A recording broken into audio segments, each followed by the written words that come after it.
Hey guys, so today I'm going to show you how to take any length wig that you have at home and recreate it into something short, fun, and a very easy to do style. So here I am using the Hania wig. I did a review on it. I'll put the link in the description box. I'm using it because I had it for a while and then the ends start to get a little frazzled like most wigs do. So instead of tossing this bad boy, we gonna reuse this bad boy.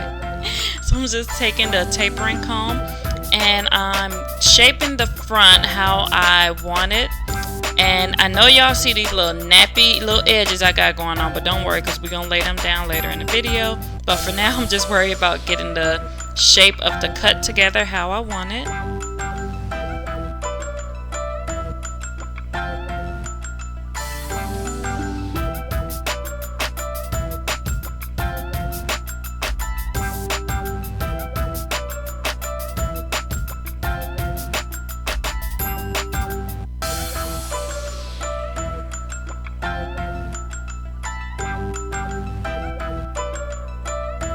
And I also recommend that you take your time when you are cutting your wig, because once the hair is cut, you can't put it back.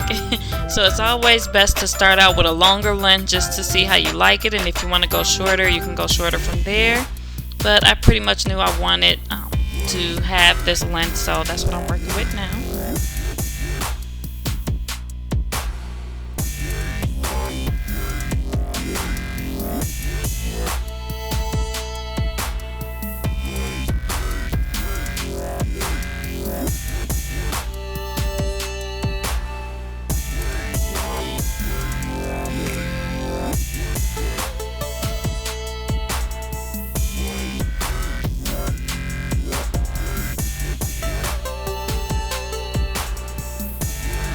Later in the video, you're going to see me put the wig on the mannequin head so I can cut the back of it. I highly recommend that you put the wig on and frame your face first.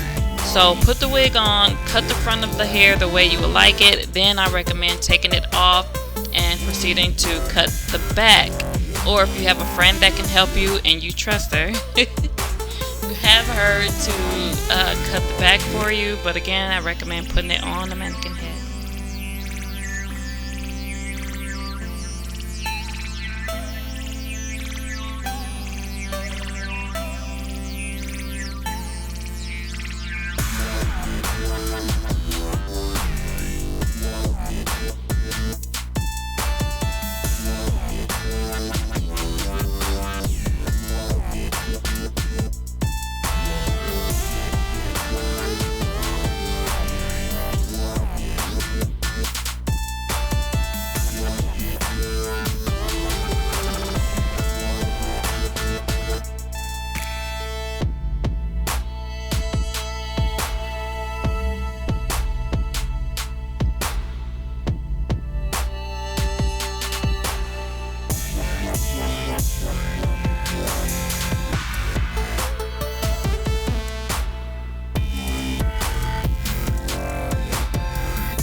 So now that I'm done with the front, I go ahead and put it on the mannequin head, and then I shape it up the way I want it to look in the back.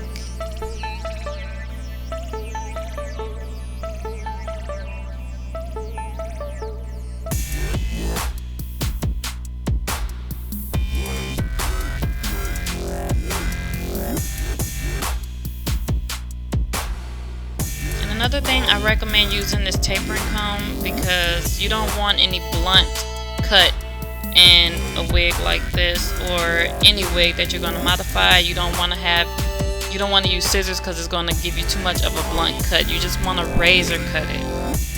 That way everything lays nice and you don't have those really blunt pieces all throughout. It's going to look really choppy and just a little weird.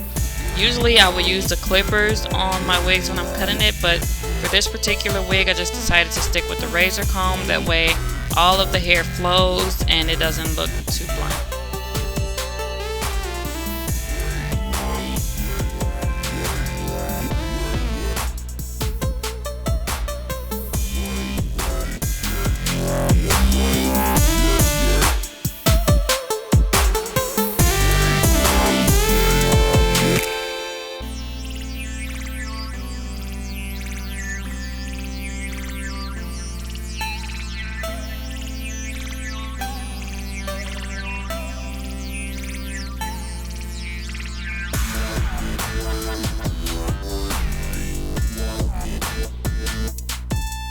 Now I'm going to go in with my curling irons and I'm just going to bump the ends of the hair just so that there's no razory pieces sticking out.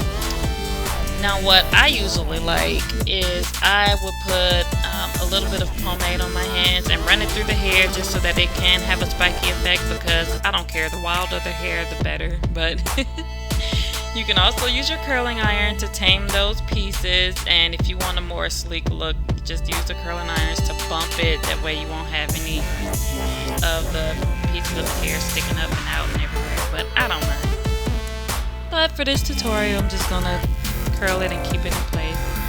What I'm doing here is I'm teasing the hair, because a lot of times when you tease it, it gives you better control and it helps the hair to stay where you put it, especially when you are working with a wig that's not human hair.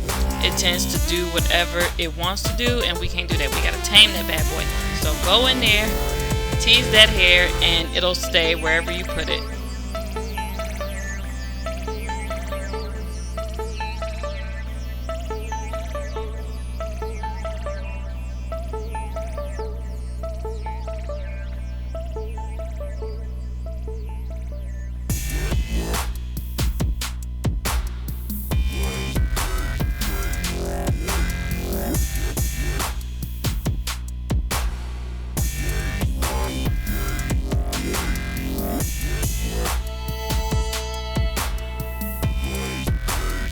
Alright guys, so that is the tutorial. If you like it, don't forget to like, thumbs up, and if you're really feeling it, give it a share too, won't you?